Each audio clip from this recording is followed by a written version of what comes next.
afternoon, everyone. 4 o'clock straight up, a Monday edition of Middays with Q, coming at you live right here on TriX57, TriX57.com for this, the 14th of July, 2025.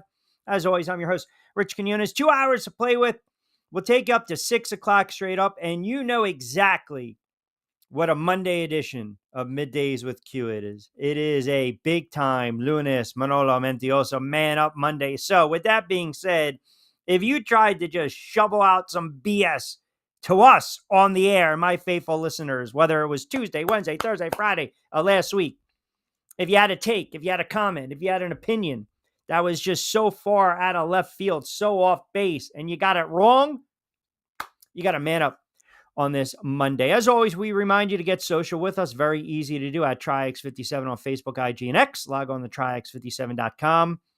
And of course, you can follow me on X and IG at RichQ on Q, TikTok RichQ on the mic. All right, so this is, now we are in what we like to really call the flat out dog days of summer. And that's exactly what it is. It's the dog days of summer. It's like, all right, what are we doing here? How are we going to get by over the next several days, over the next week or two? And listen, I get it. Everyone has that football feel.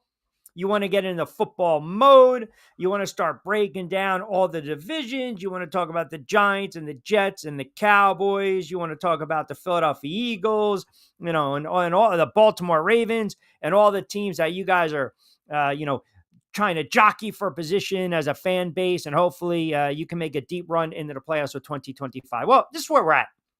We're at the midway point already of the baseball season with the All-Star game. I don't know. Did you guys remember the All-Star game in baseball? The All-Star game is tomorrow night. And, I know some of the Phillies were not too happy with some of these selections, especially with the Pittsburgh Pirates, which we will get into in a couple moments. Then over the weekend, if you had a chance, I really hope you watched the fights over the weekend. I really hope you did, because I told you exactly, I pretty much laid it out for you, how I thought the card was going to go. I thought it was a fantastic card by MVP, Jake Paul, by Netflix, a couple issues here and there with the audio, but that happens at times. But I thought overall, it was an extremely entertaining card. I thought the Serrano and Taylor bout was competitive. I'll talk a little more about that in the 5 o'clock hour. Ellie Scottney, I told you, watch out for her. You had the kid from North Jersey win a strap as well. So it was listen, overall, Berlinga gets knocked out. Shakur Stevenson won. I'm up till 1:30 in the morning calling a remote that was in Sioux City, Iowa, that decided, hey, then you start the pro card after. Oh my goodness. You got to be kidding me with that nonsense. But, that's part of the Man Up Mondays, if you will. So, all right. So, here we go. So let's do this. I have a couple of, I guess you can say, thoughts at where we're at right now, July 14th. So I believe that, midway through the baseball season, and I'll get into the Phillies comments, because the Phillies are not happy with how MLB, with their all-star, their voting process, right? And the Phillies are ripping baseball because they added the kid, and I'll butcher his name, Misiorski, the pitcher from the Pirates.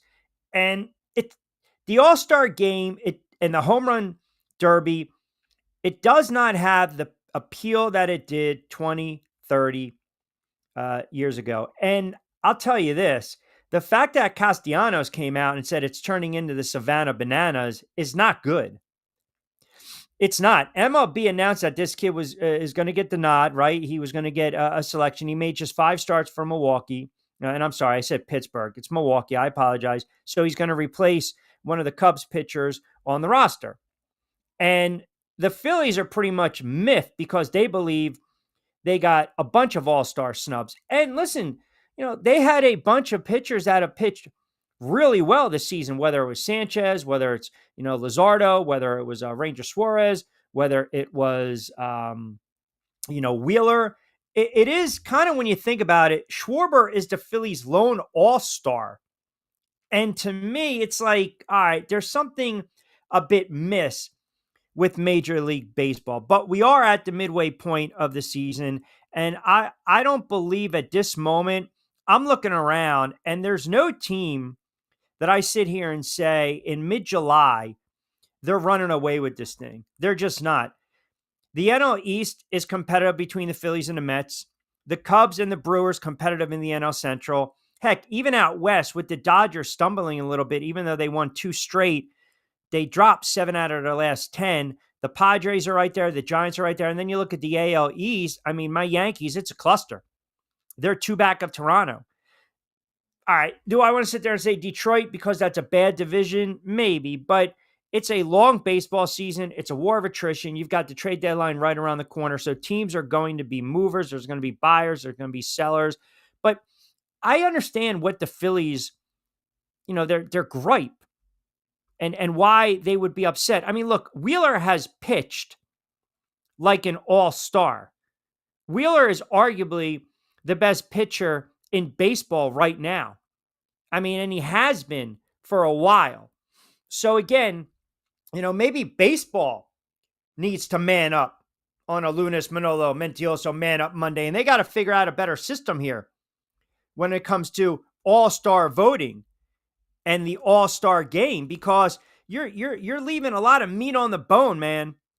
You really are. You are leaving a lot of meat on the bone. You want the best of the best. I don't need to see every single player from lousy teams represented. I don't. Why? Because I might not get a chance to see him. Well, there's a reason. Their team stinks. I mean, there's a flaw in the system. There is. There's a flaw when it comes to this. And now you got the fan. Vote now. Captain fan vote. Oh, come on.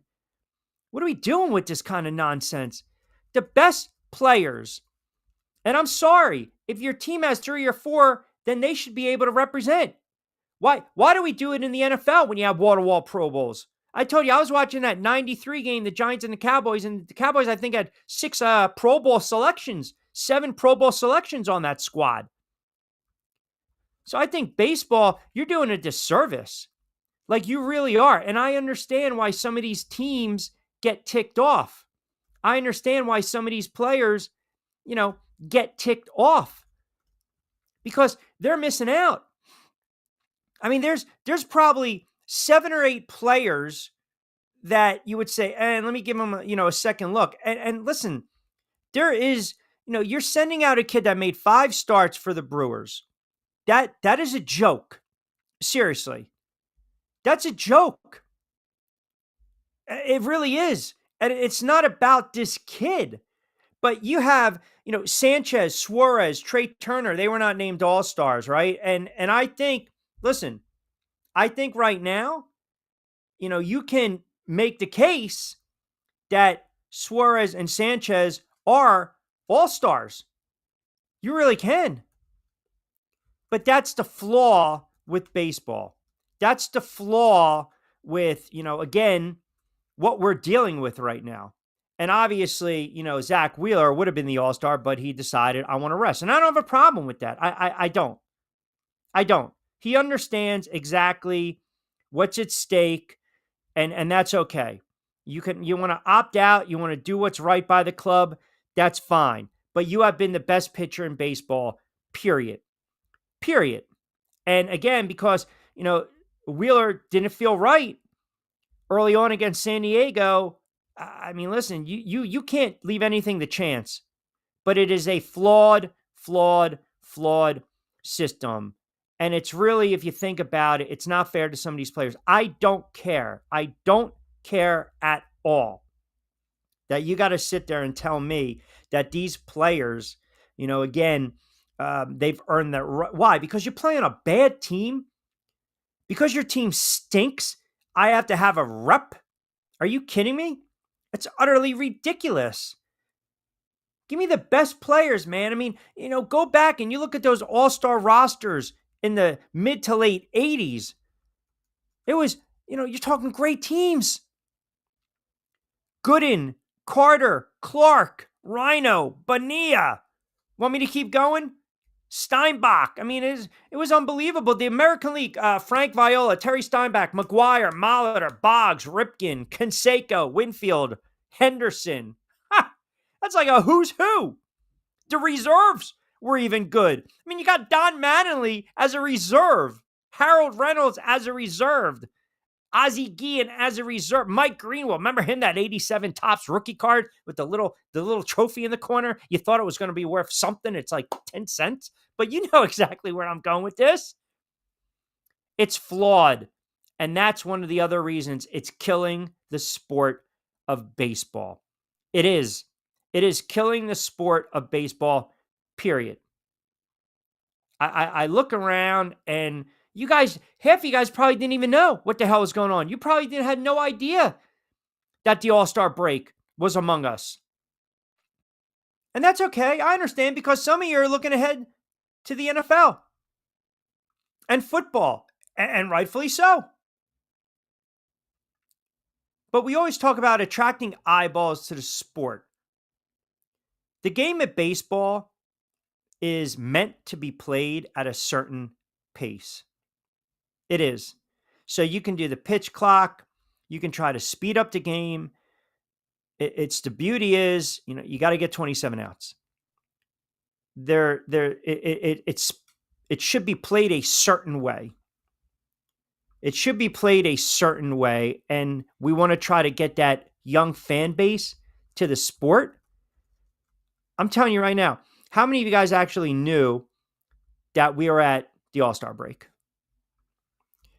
There's 4 or 5, maybe 6 or 7 really recognizable players in baseball.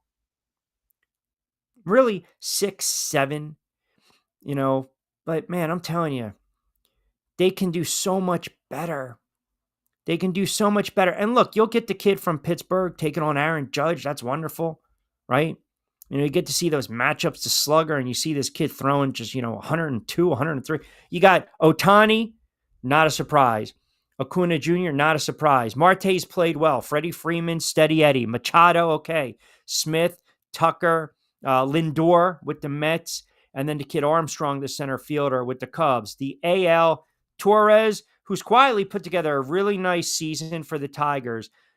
Green, decent player, left field. Judge, obviously. The catcher from the Mariners is having, we talk about Aaron Judge. If Aaron Judge doesn't put the numbers that he's putting up, this kid Cal Raleigh is putting up monster numbers for the Mariners. Guerrero Jr., O'Hearn, the third baseman for the Rays, his name escapes me. Baez for the Tigers.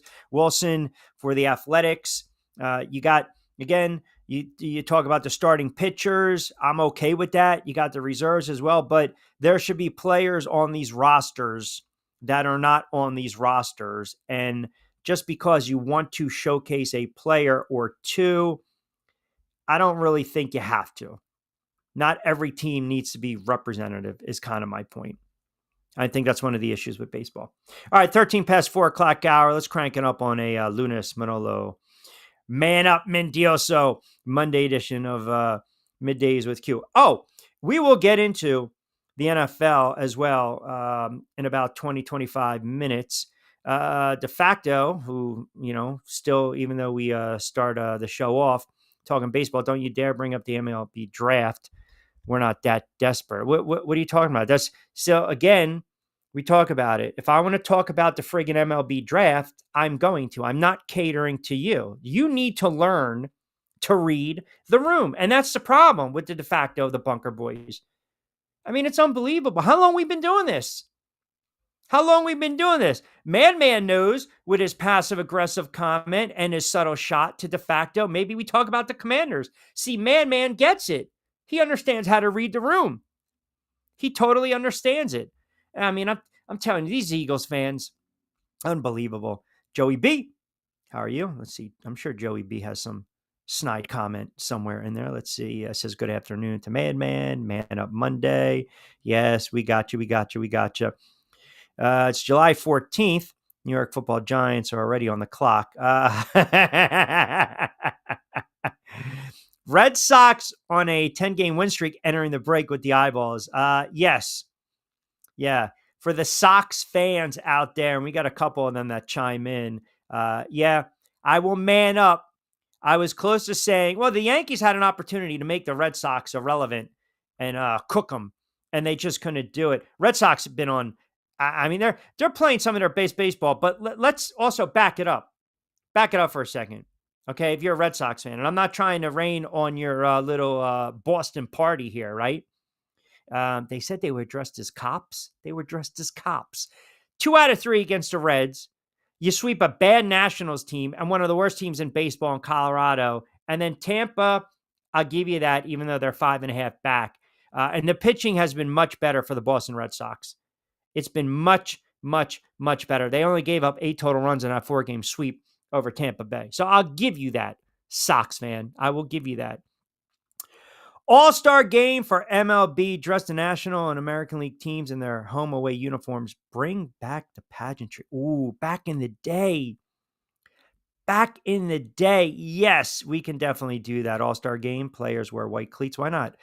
Q's hair today on the clock, too. I mean, listen, I don't know what to tell you. I mean, just, once in a while, I'm telling you, he's just, the syrup and, the little Trace Simeon, the little wax, and you just let it go in there, and you just you just be free and wild, Joey B. That's what we do. Every time I tune in, I feel like the Death Star mic is going to tase Q in. The Death Star mic has been on a run, right? It's been on a run. Yeah, that was my little mini Monday rant, but trust me, I have several more. Today. I have several more. I heard the Angel Martinez is more interested in the WNBA All-Star game than the MLB All-Star game. Angel, I felt so bad. So Angel chimes in on Friday, and we bookmarked Angel for like 5:05. And I was so locked in when what were we talking about? Oh, we were talking about all the gutsy performances over the last 20, 30 years in sports. And Angel was basically sitting there, hanging out till about 5:45, ringing the bell, trying to get in. Not good. MLB draft should never be on TV. Yeah, snoozy fest. I mean, you can't make everything like the NFL draft is the NFL draft. Period. It's just now it's an event. The NBA draft, not so much. MLB draft, NHL draft, I'm not being disrespectful at all, but it's boring. It's boring. The NFL draft, too, here's the other problem with these drafts. If you go on social media and you're following, some of these talking heads, these quote insiders, you already know who's being drafted and you're 15, 20 seconds ahead. I told you guys this. I use this as an example. And Lloyd could validate this. Because years ago, I used to cover the draft. But I'll never forget, it was the year that Flacco got drafted, which was 2008 because the Giants won in 2007. Flacco wasn't in New York.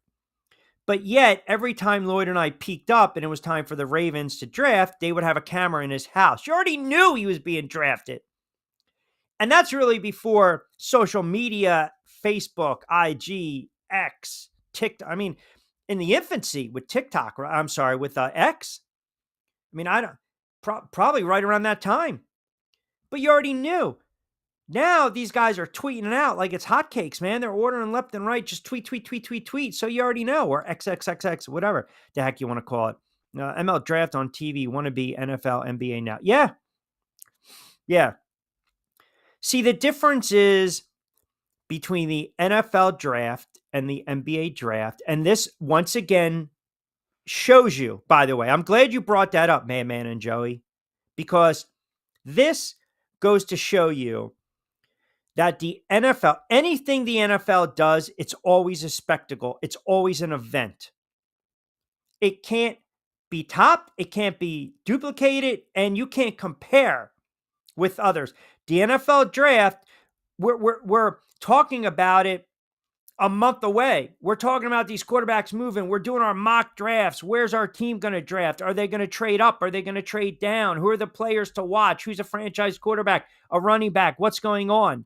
We're looking at all these drafts, whether it's, Pro Football News, Pro Football Talk, Yahoo, CBS, Fox, ESPN. We're reading. So we know as diehard football fans, we're watching college football on Saturdays.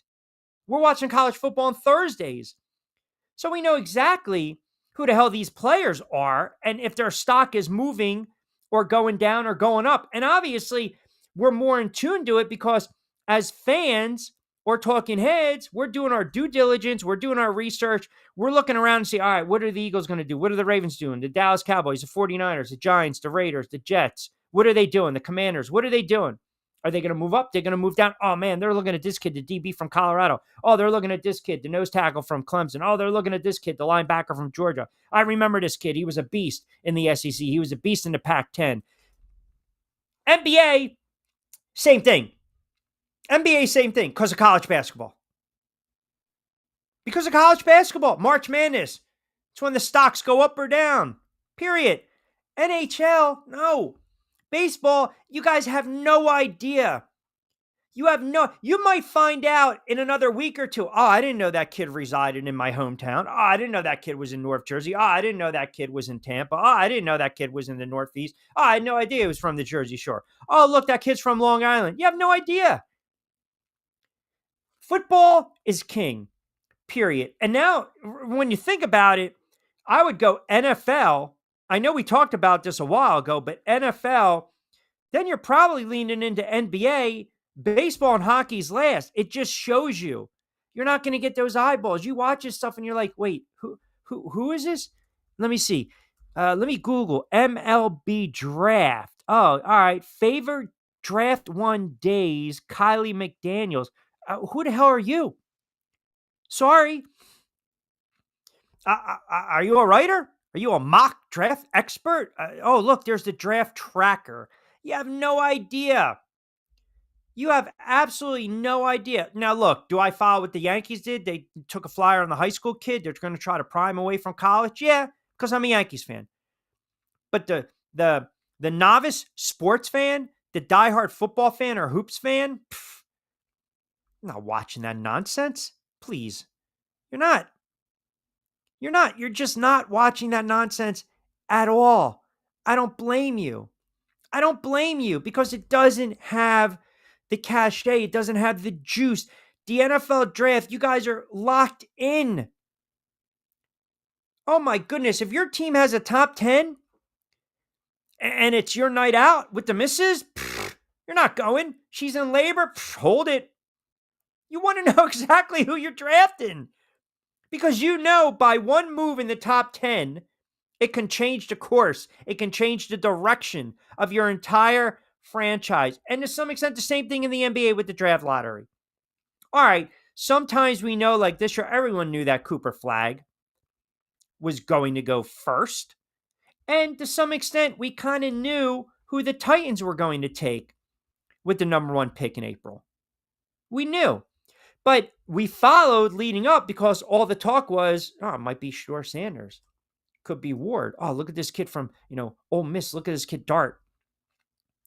This kid from Penn State's, we're more inclined to follow that because football is 24/7, 365. It is. I told you the other day I'm watching 1993 regular season finale. Regular season finale, by the way, just to clarify, regular season finale, not the playoff game, regular season finale, Giants and the Cowboys. Giants and the Cowboys. I'm watching America's game. I'm watching highlights. I'm watching these Super Bowl highlights.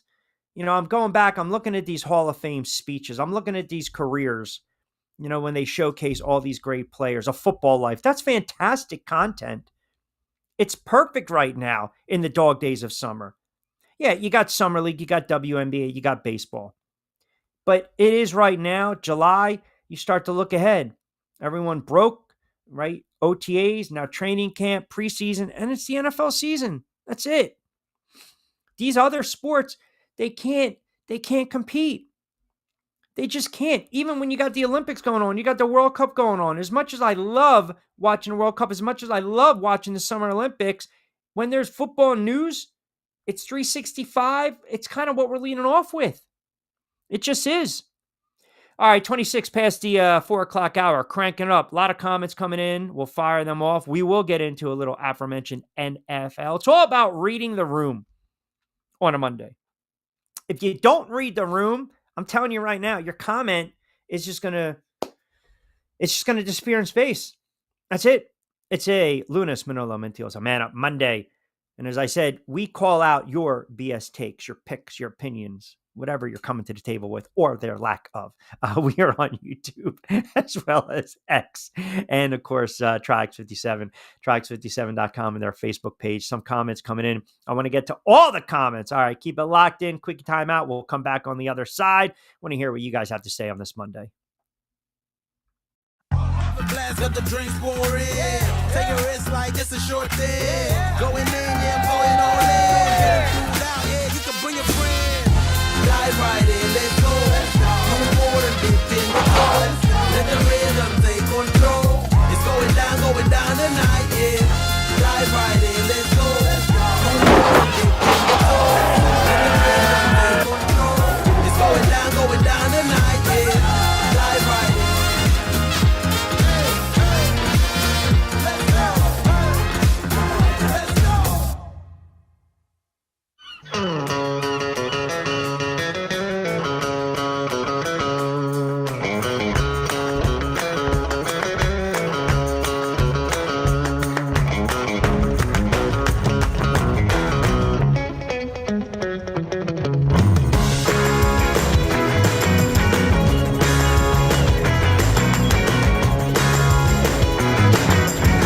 This is what the Down Beach Seafood Fest is all about. It's about community, it's about friends, it's about culture, right? The food culture in Atlantic County is rich.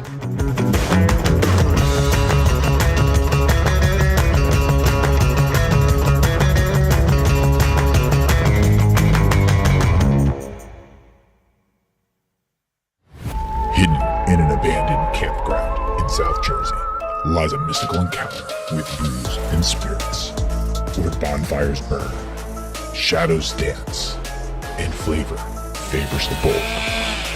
Ghosts, ghouls, goblins, grown-ups, it's time to reclaim Halloween. This is Witchcraft, October 10th and 11th. For tickets and information, visit witchcraftnj.com.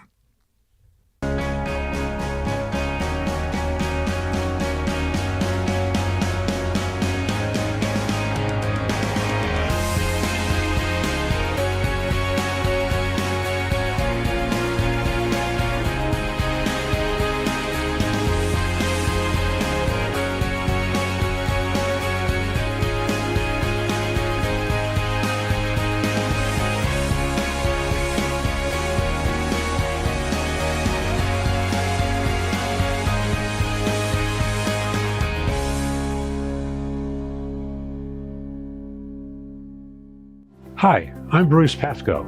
I'm very fortunate. Years ago, I found something that I genuinely like to do, and it's something that helps other people. What I do is help people transition from traditional health insurance into Medicare. I've been doing it here in Atlantic County for more than 20 years.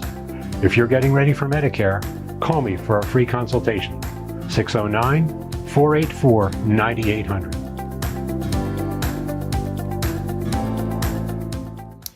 All right, 4:30 on a Lunes Manolo Mentiroso Man Up Monday edition of Middays with Q on this gorgeous July 14th, 2025. Hope everyone had a good sports weekend. Let me get some of these comments. Kevin C chimes in. Q, I don't really follow too much of how the voting is done in baseball. I'm a little more old school like you, but the bottom line is they're trying to showcase some of these players on these poor teams to draw eyeballs to smaller markets. Yeah, but again, as much as we want to see some of these guys, some of these players on the stage and exposed, that's great. But and maybe it's because of the market or the area, I mean, if you look at, the Jersey, the Philly, the New York, the DC, you're talking large markets. Those are major. I mean, obviously, New York is a major television, major media, major TV market. I don't think the Yankee or Met fan, wants to see a Rockies player or a Reds player. I mean, I'm being honest. I'm really being honest, and call me stuck up in that regard. So be it. Bring back the paper voting system for the All-Star game. Can only vote in person. Punch the hole in the ticket forms they hand out. Man, I mean, what is that? Is that now? I'm just going to ask you too, Joey. Is that how much are tickets? Talking about $1.36, right? You got the old school radio with the broadcaster. Here comes Vagaboy. I mean, popcorn bag. They're not going to do that. Everything now, go online, promo code, scan this, scan that, scan this, scan that. Not happening. I like the idea. I like the thought, but it's just no one's competing with the NFL. They're just not. They're trying to make this, like the high school, these kids, the signing day. You know why there's no more signing day? Because all these kids are sending NIL deals and they're getting ready to hit the portal, the transfer portal. Remember that used to be big? Where's the kid going to go? He's going to show his hat. Yeah, in some states, it's big.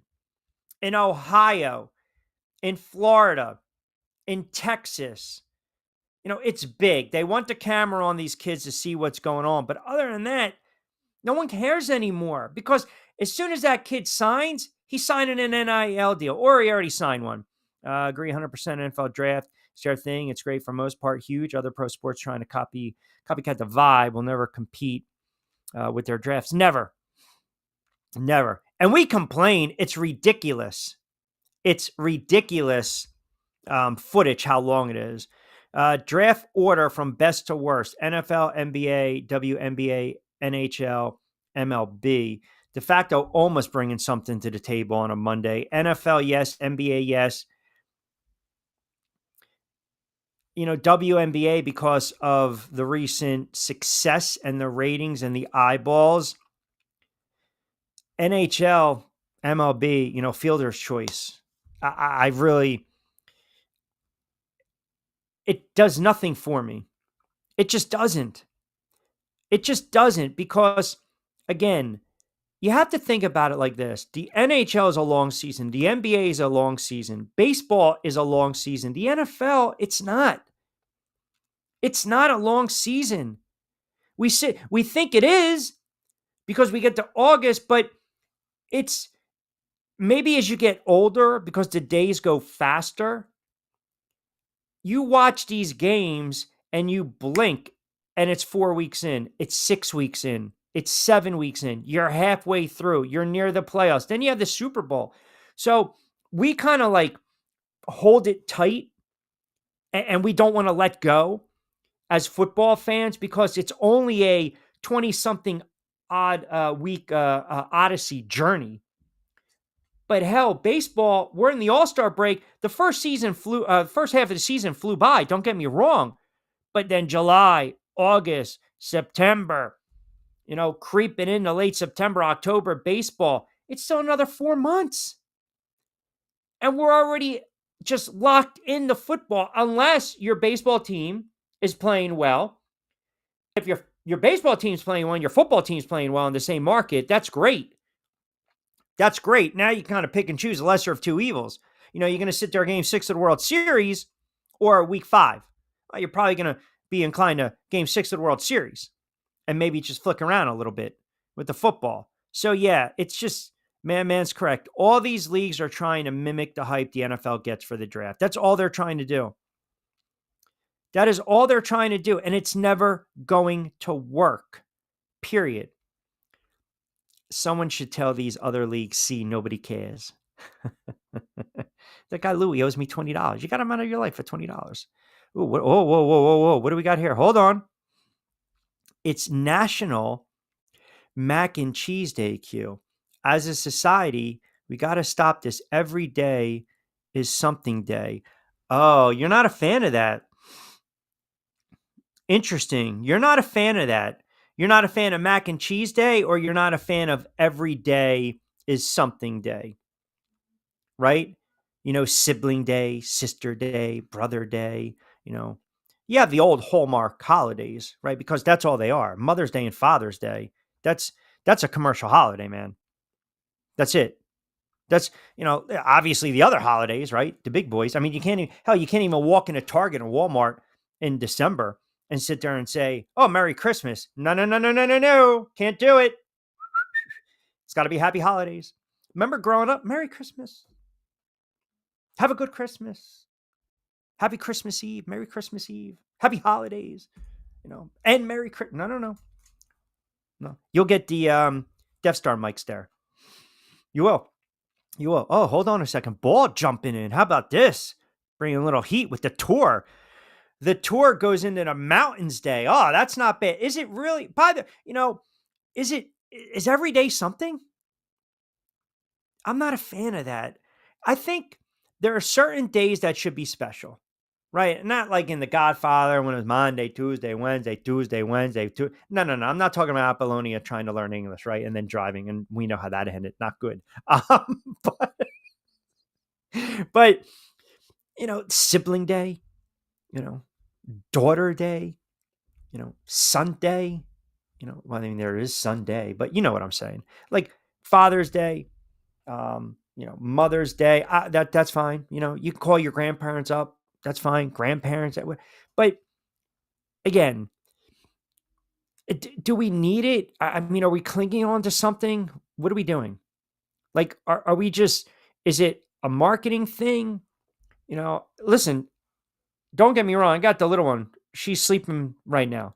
She's out like Kiki. Pet day, I'm going to spoil her a little bit. Her birthday, I'm going to spoil her a little bit. But, is it like wear a collared shirt to work day? Is that what we're doing?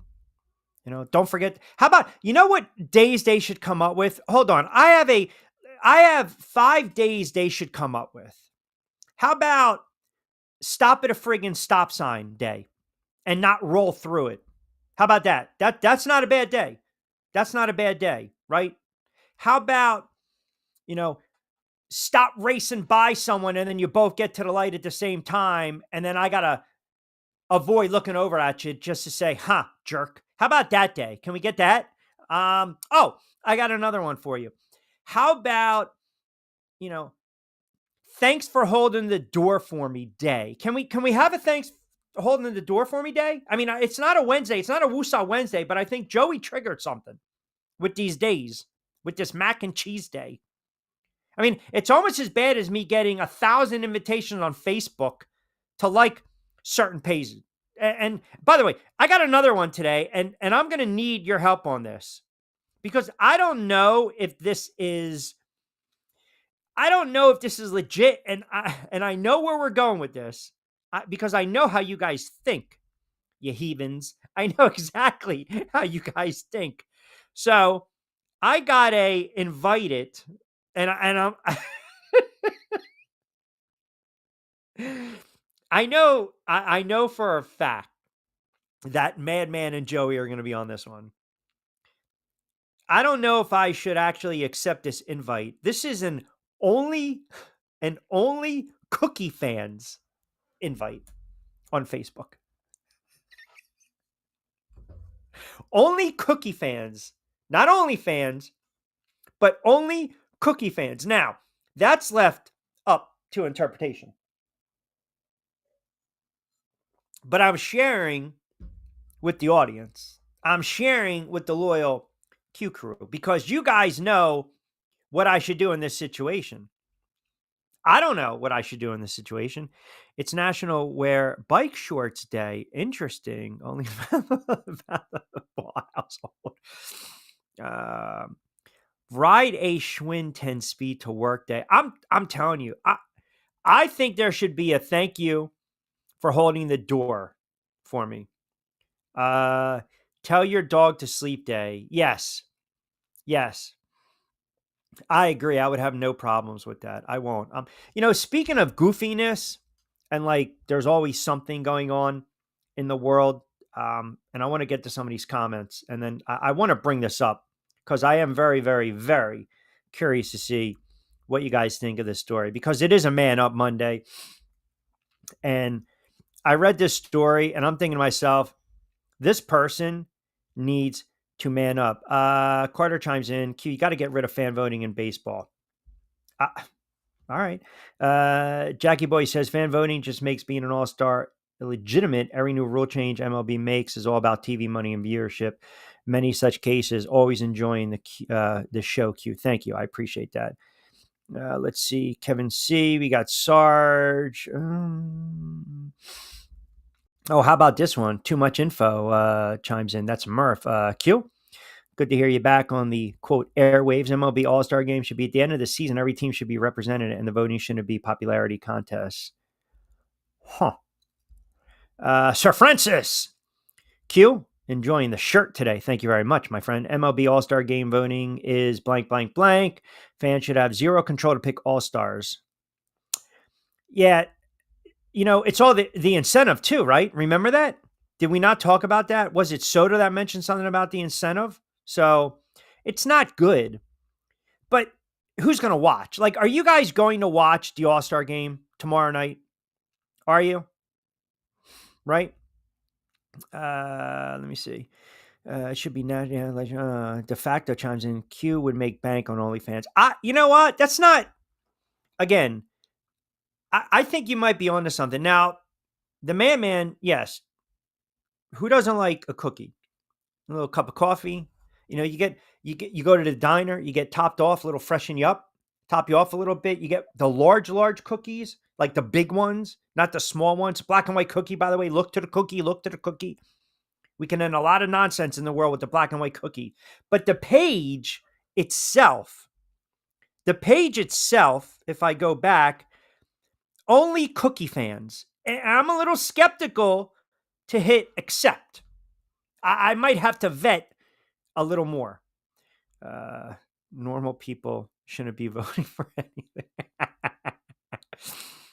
National Only Cookie Fans Day or Only Snooki Day. It's not Snooki, it's Cookie. I'm telling you right now. And it could be a very legit page for people that have a sweet tooth. I don't know, Joey. What I'm doing is I'm just passing it along to you. That's all. Sarge chimes in, Q, no way I'm actually going to watch the All-Star Game. The voting process sucks, and as a Yankees fan, I can care less. All right. Man. No, small cookies are the best. You get those black and white cookies, and you break them, like you break them in half, right? You figure out a way to get a little bit of the white, a little bit of black, a little dip in the coffee. You're good to go. But they are big cookies, and there is a lot of sugar in those cookies. Period. Q, do you see your boy Jaden Daniels looks locked in? Ha, ha, ha. Tell that to De Facto. Oh, Salim, the Washington fan. Wow. Brought up the Commanders at 443. Doesn't understand about reading the room. Period. Famous Amos, I got to be honest, overrated. Overrated. I mean, if you're going, if we're going to sit here and say that if we're going all time, like cookie list, right? If you're going all time, if you're going flavor first, you can't go wrong with the chocolate chip. Now, some will say oatmeal trumps chocolate chip. I'm not going to go that route, but I would sit there and say, you got to go chocolate chip. You got to go peanut butter cookie. You go sugar cookies, maybe top 5. Can you see the butter cookie sneaking into the top 5? I don't know. Macaroon, you throw that into the mix. That's considered a cookie. It's related to the cookie. So if we're trying to, now, I'll take it a step further. If you want to go all time, then I will say at this moment, period, the Thin Mint is right there. It's underrated. It's the Timmy Duncan of the cookies. It just gets the job done. It just does. It really does. I missed the, what is that? Spinning dessert fridge in New Jersey diners, the cakes and the pies. The spinning fridge when you were a kid was the best. You'd walk up to it, right? And you'd have that old grumpy person in the back telling you don't tap on the glass. You sit there and be like, don't tap on the glass. Small cookies. All right, you guys go with the small cookies. That's fine. Famous Amos represented on Rushmore. No way. No, not at all. Not at all. Not at all. I'm sorry. It's not a Mount Rushmore of cookies. It's not. I just can't do it. It's a good cookie. Don't get me wrong. It's a good cookie, but I don't think and this is no disrespect to Famous Amos. It's not. I mean, you go back, 1975, Wally Amos, bite-sized chocolate chip cookie. Good stuff. 100% good stuff, but I don't know. What about the Oreo? The original? Can we go with the GOAT? I mean, if you're going top 5 right now, top 5, if you had to, make a list, because you know how much we love list on the show. If we're going top 5, we're going, label manufacturer or just flavor itself. You throw in the Oreo. You have to. You got to throw in any type of peanut butter cookie, sugar cookie, right? You have to. I'm trying to think what else. Marie, who is a on and off listener, says, how about and she has the Tommy DeVito, the biscuit. Do we throw that? Do we throw that in there as well? The biscotti. Do we throw that in there? A nice little cup of coffee. She literally messaged in with the DeVito. Makes a great argument with Famous Amos. Caramel Delight, top of the list. Thin Mint. Thin Mint is your all-time seller. Really? You're gonna argue Thin Mint with me? You go right now, or the peanut butter one, and Girl Scout cookies, without a doubt. You never go wrong. Everyone always, okay, man, let's be honest. Doorbell rings. You're sitting there, you're watching your 49ers, you're watching your Red Sox. Girl Scout comes, little troop, troop 316. Here we go, right? What do you say? You say, how much are the cookies? And then the second question inevitably always is, do you have any Thin Mints? That's a fact, man. You cannot dispute that. And you guys know it's absolutely true. You cannot tell me otherwise. Black and white, 100%. 100%.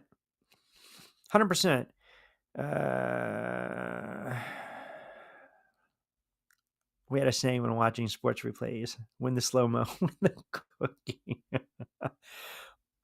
Joey going with the butter cookie with the fruit center. That's tough. That's like, you go to grandmom's house and she has the old, you remember the ribbon candy? It was like stuck to the bowl. Remember that? No pretzels, no chips, but you had the ribbon candy, right? I mean, now on a day like today, for some of you guys, if you're listening, I mean, Joe D in South Philly, I know right now is probably laughing. He's in his 60s, I believe, and probably as a kid, he remembers a day like today. You walk in and you sit down on the sofa and it's got what?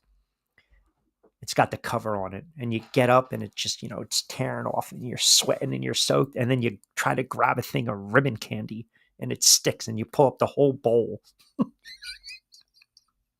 Oh my goodness. Yes. Look to cookie, Joey.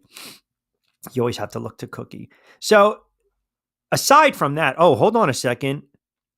De facto coming in strong with this. You're going the Milano.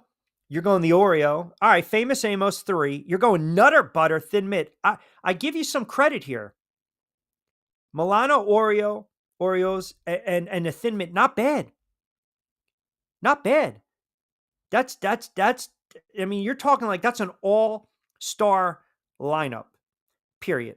That's an all-star lineup. What do you got here? Monday Marcus chimes in. Q, I'm laughing out loud driving on my lunch break. It's 4:49, Marcus, but he says, as far as the cookies, you have not left out one of the all-time greatest cookies. And he gives me a ... Are you ready for this one, guys? This is horrible. This cookie that he's bringing up. Uh, what is this? A Did you guys ever hear this? Macadamia nut cookie? Nah, can't do it. I can't do it. I can't. That's not bad. Nick and Wally for chimes in. Q, how'd you score the fight the other night? Serrano and Taylor. It was close. I thought Serrano got robbed. She didn't get robbed. We knew the fight was going to be close. 97-93, 97-93, 95-95. I thought it was a little closer than 97-93. But this is what everyone who's arguing over the last 24 to 48 hours, right, about that Serrano fight being really close and being robbed and all this stuff, they forget one point. And it's really there when you watch the fights. It doesn't matter on any level. When you have a very close fight and you have a trilogy, you're not going to get, it's very rare you get the action, the nonstop phonetical pace, the ebb and flow, the swings that you got in the first one, especially if it was a barn burner, which it was. Second one, barn burner, close fight, the explosiveness. You're not getting that. Because by the third time, you got fighters that are older, a little more wear and tear. You got fighters that pretty much know each other like the back of their hands, and you're not going to get the type of punch output that you had in the first two fights. And nobody's talking about that. Nobody wants to bring that up. And it's pretty clear. It's evident. It's evident. So again, I'm not sitting here saying that people that are disagreeing, hey, that's your opinion. And I don't think a lot of people, when people post, they sit there and say, well, I'm not, you got to be an expert here. No one's got to be an expert. But like me, just my opinion, covering the sport as long as I have, calling the fights as long as I have, they were both tentative. And Nick, you might not agree, but it showed. And in a close fight like that, there's not going to be a ton of volume being thrown, a ton of volume punches being thrown. So what are the judges looking at the most critical time? They're looking at that first 30-second flurry, that ending 30-second flurry. So now you got to look at every landed punch, which is so vital, even jabs being thrown. That's going to be the deciding factor. You were not going to get that type of action in the third one. Now, I love the classiness of both fighters after, period. And I love what they've done for the sport of boxing. Class act. But if anyone went into that fight thinking you were going to get the type of repeat performance you saw in 1 and 2, you weren't. And you knew 3 was going to be close. And I even text my buddy, I think if it's close, you got Serrano. It's in New York. She might get edge right there. She might have the benefit of the doubt. But when you have a fight that not a lot of punches were thrown and landed, every little punch counts. Even the soft little jab. That's all. Soft little jab. Joey says, I just grew another chin listening to this cookie segment. Well, I mean, because of the page, right? Because of the page.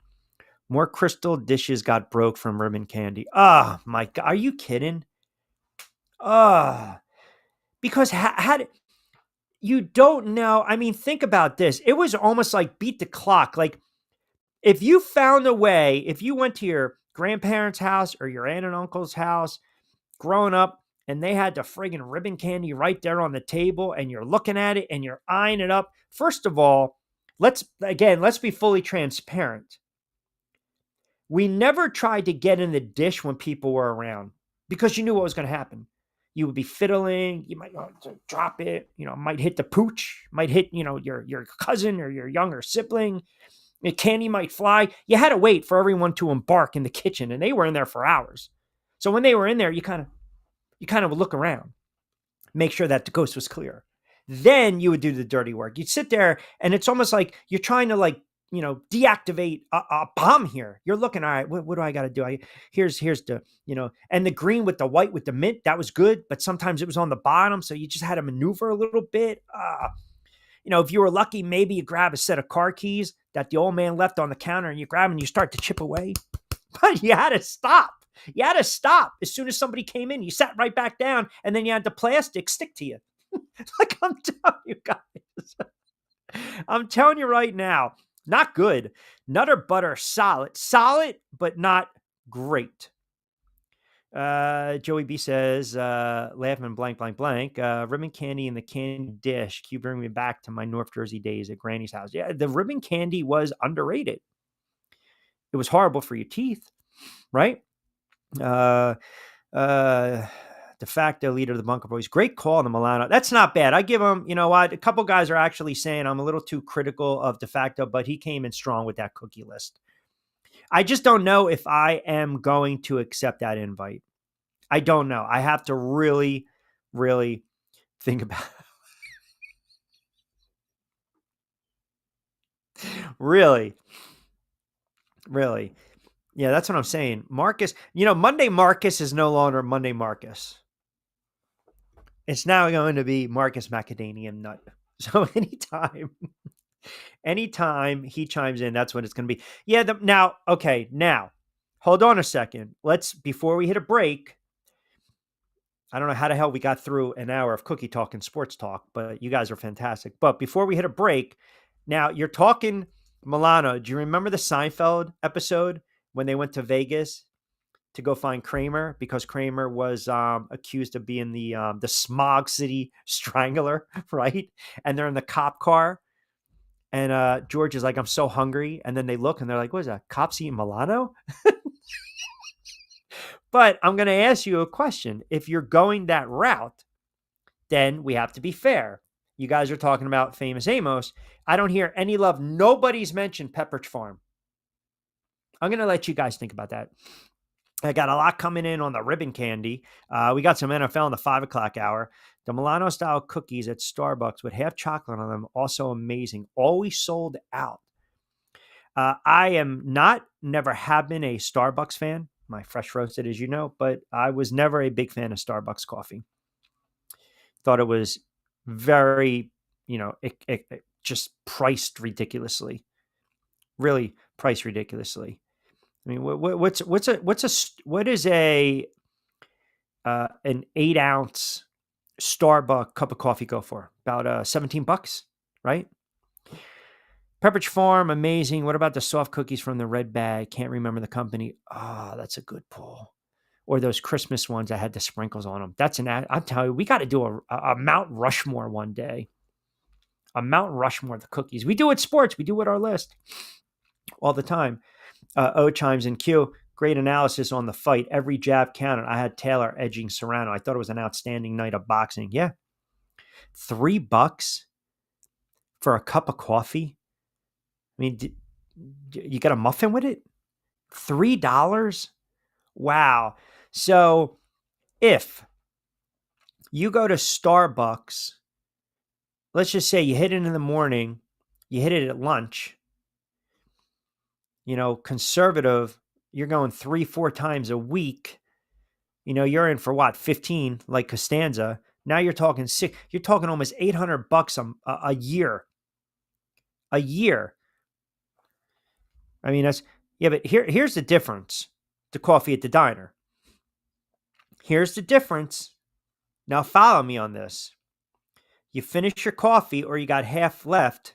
What does the waitress offer? What does the waitress do? What's the verbiage she will use if you're almost down midway through? And that's the difference between the diner coffee and say a Wawa or a Starbucks or insert coffee place. I mean, what do? You're sitting there, man, you strike me as a guy that is among the people. You strike me as a guy that will sit at the counter. You will not sit at a table. That's just me. I believe you will sit among the people, but the waitress walks by. Come on, what are we doing here? We're going to freshen you up. We're going to top you off. You're not paying for that. You're not going to pay for, you're not getting charged for refills. Come on. You know better than that. Pepperidge Farm, indeed, very underrated out of the bag product. Okay, forgot that. Who remembers the green and pink leaf cookies? Ah.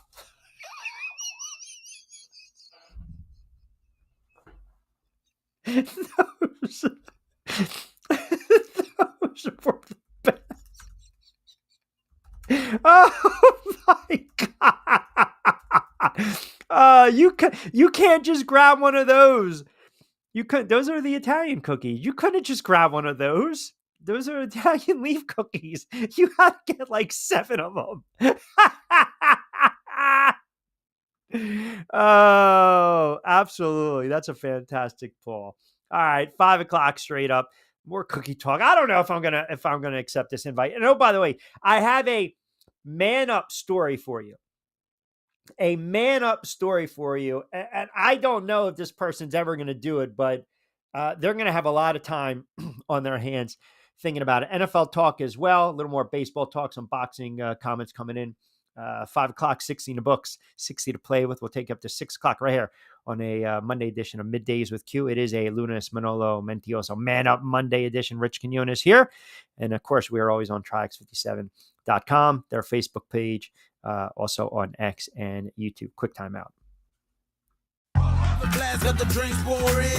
Take a risk like it's a short thing. Going in, yeah, I'm going all in. Get it cool out, yeah, you can bring a friend. Dive right in, let's go. Do more than dip in the flow. Let the rhythm take control. It's going down tonight, yeah. Dive right in, let's go. Do more than dip in the flow. Let the rhythm take control. It's going down tonight, yeah. Dive right in.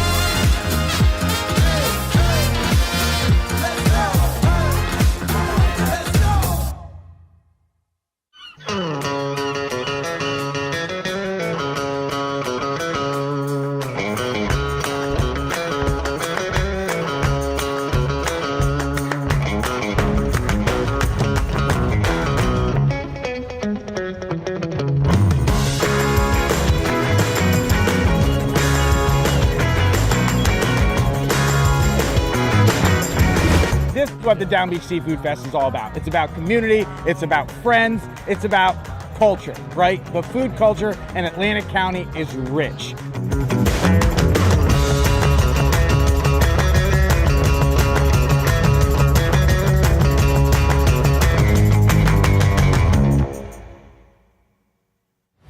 Hidden in an abandoned campground in South Jersey lies a mystical encounter with booze and spirits, where bonfires burn, shadows dance, and flavor favors the bold. Ghosts, ghouls, goblins, grown-ups, it's time to reclaim Halloween. This is Witchcraft, October 10th and 11th. For tickets and information, visit witchcraftnj.com.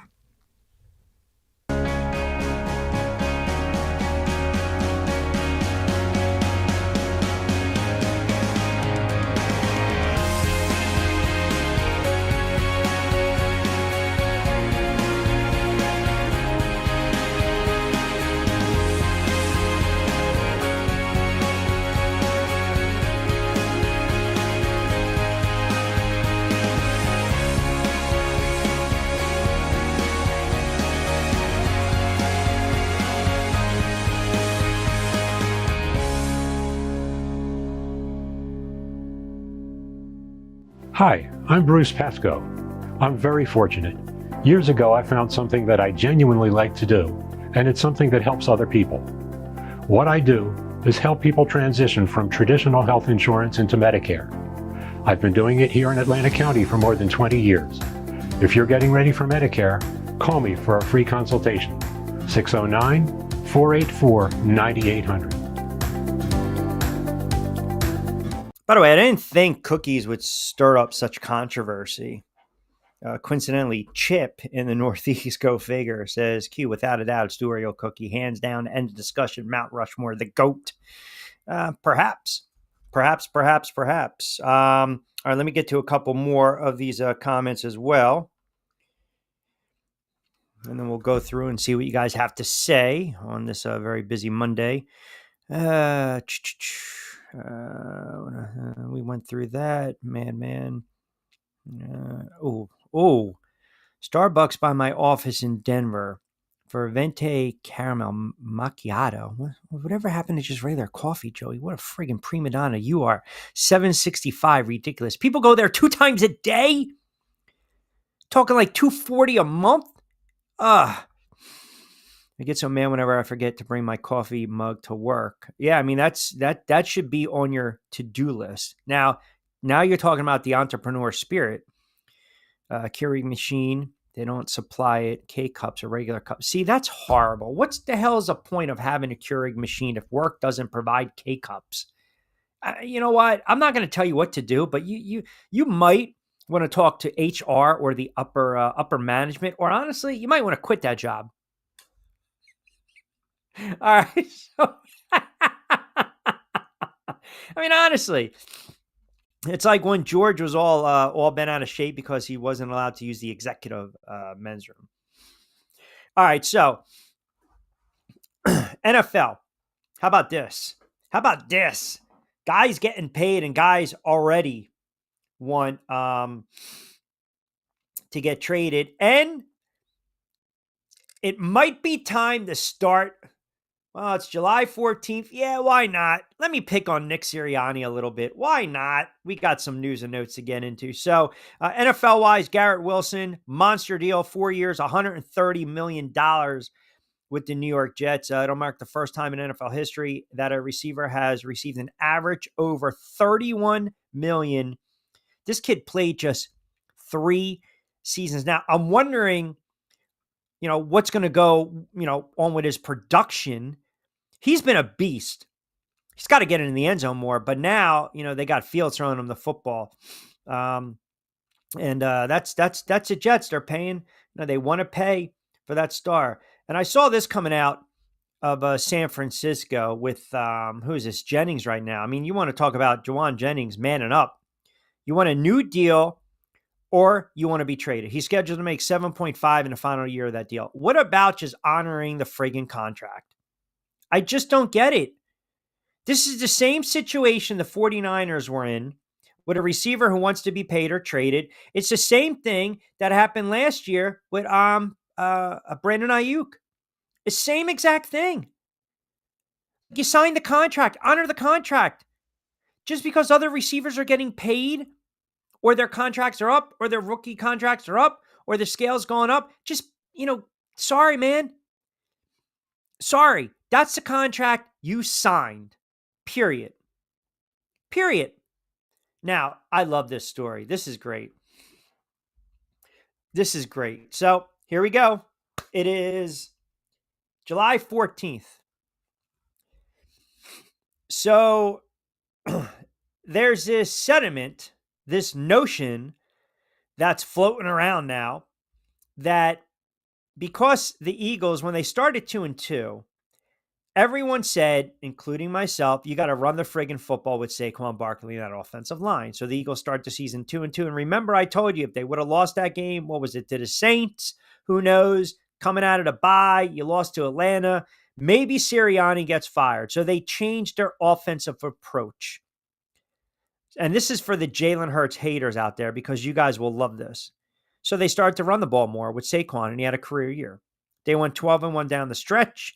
Saquon finished with 2,005 yards, 13 touchdowns, offensive player of the year. They ran roughshod into the playoffs and then the Super Bowl. The rest is history.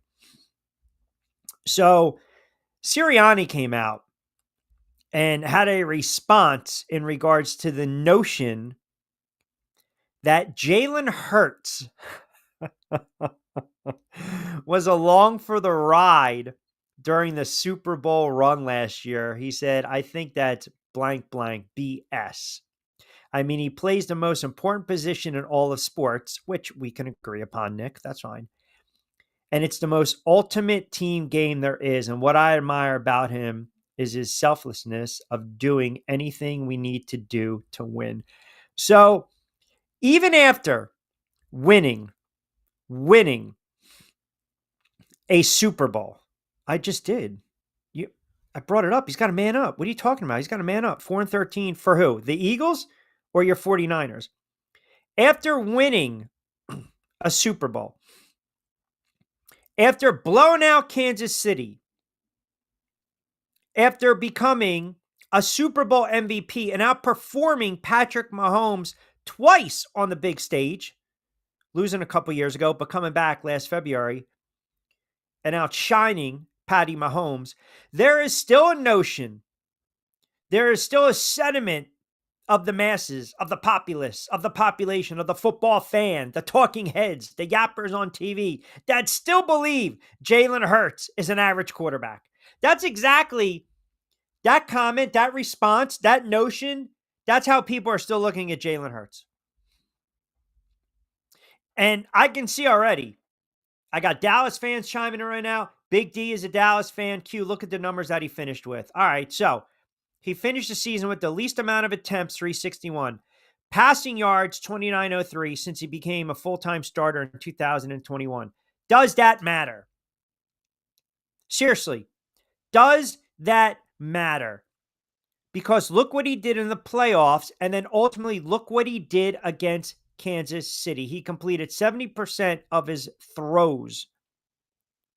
70%. I'm sorry, 77%. He accounted for 3 touchdowns and he earned MVP honors. Does it really matter if Saquon Barkley, everyone, look, it's the elephant in the room. Yeah, Saquon, he had a monster year. He carried them. Who cares?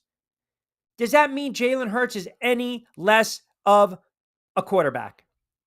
De facto, trying to read the room still, does Wilson's contract help Terry McLaurin or your Commanders? I don't, for someone who doesn't want to talk about Washington football, who's, someone that, again, thinks the Washington Commanders, because I went on the record last year, I was the only person in the world that said Washington was going to push the Eagles, maybe win the division, but make the playoffs. And everyone scoffed at me. You mocked me. You heckled me. You trolled me. You told me I was cooked.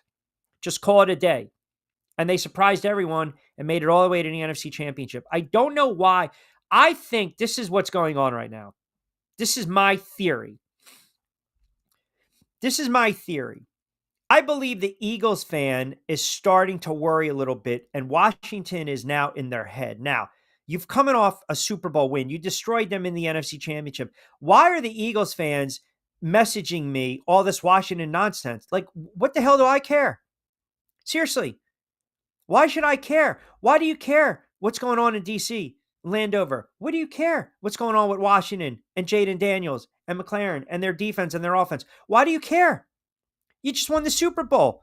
You have a Super Bowl MVP. You have an offense that essentially carried, right? Carried your quarterback. Washington has always been my most hated team. Wow, as an Eagles fan, that's interesting. That's interesting. I would think maybe it would be Dallas or the Giants, not Washington. The Giant fan doesn't care about Washington because Giant fans have owned them, period. Yeah. That 1990 game, that was a bad loss by the Philadelphia Eagles, right? That was a bad loss. You're not now. Remember now that season, you had the, correct me if I'm wrong, didn't you have the body bag game, right? But that game in Philly, their defense played lights out. Eagles only scored 6 points. But I'll tell you what, you know who absolutely had a quietly had a pretty big game. Ernest Biner had a couple big runs. Gerald Riggs had a couple big runs, right? Yeah, Cunningham did not play well in that game. He got sacked 5 times. So I guess to de facto's comment about Cunningham, there you go. Cunningham goes 15 of 29, 205, 1 pick, 5 sacks. Yeah, that's Hall of Fame worthy de facto. Giants next. I don't blame you on that one. Body bag game, set up watch for that 91 Super Bowl run. Yeah. Everybody got knocked out that game. That was ridiculous. I just don't get it. This obsession with the Washington fan or the Washington Commanders. I think right now they might be a little bit in the Eagles' heads. Let me see. Jared chimes in. Q, I'm not going to sit there and tell you that Jalen Hurts is overrated because I don't feel like hearing you scream for the next hour, laugh out loud, but I just don't think he's very good. Yeah, but you got to give me more context. Like, why do you guys feel Hurts is not good? I'm not even a Philadelphia Eagles fan, and I feel like I defend him the most. Like, what do you want your quarterback to do? What are you looking for? In the Green Bay game, he didn't put up monster numbers, but he accounted for 2 touchdowns, and more importantly, he didn't throw a pick. The Rams game, that was snowball. Nobody really did anything in that game, and defensively, they made a couple stops late. But again, if you look what he did on the ground with his legs, he accounted for what, 70, 72 yards and a touchdown. He didn't throw one. And then the Washington game, that was a blowout. But he also accounted for 4 touchdowns in that game, 3 rushing. So now you got 2 out of 3 really nice performances in the postseason. And then he outplayed Mahomes again in the Super Bowl. Like, I don't understand. What do we want? Do we want Mahomes? Do we want Brady? Do you want Elway? Do you want Unitas? Do you want Peyton Manning? I mean, a quarterback in the Super Bowl goes 17 of 22 for 221, 77%, 2 passing touchdowns. He adds in another 70 yards on the ground and 1 rushing touchdown. Let me do the math. That's 3 total touchdowns and 300 yards. That's a hell of a friggin' performance.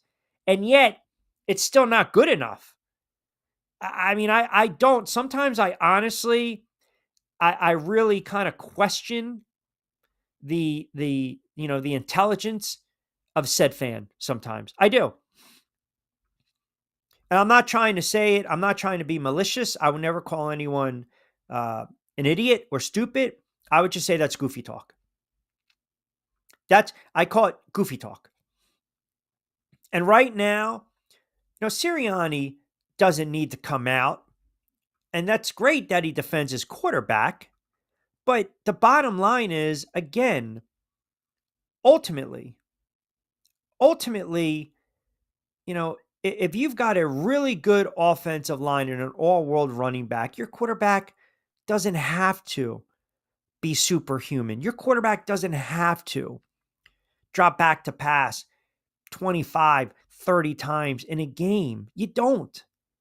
Like, sometimes you can have modest numbers that are not sexy, but you get the job done. I think he's a very good quarterback. And I also think at times he's a little frustrating because he might miss a throw and then he makes that great play with his legs or he finds the open receiver. I brought this up right after they won the Super Bowl. I actually put it on Facebook and I tweeted it out. That game, we can all agree, for all intents and purposes, 24-0 at the half. That game was over.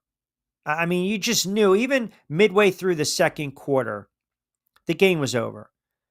There was absolutely no way that Kansas City was coming back. You had the pick six, it's 17-0, and then they go up, end of the first half. It's 24-0, the Philadelphia Eagles. Okay. I mentioned this on the air at the time. It's 27-0 after Kansas City turns the ball over on downs.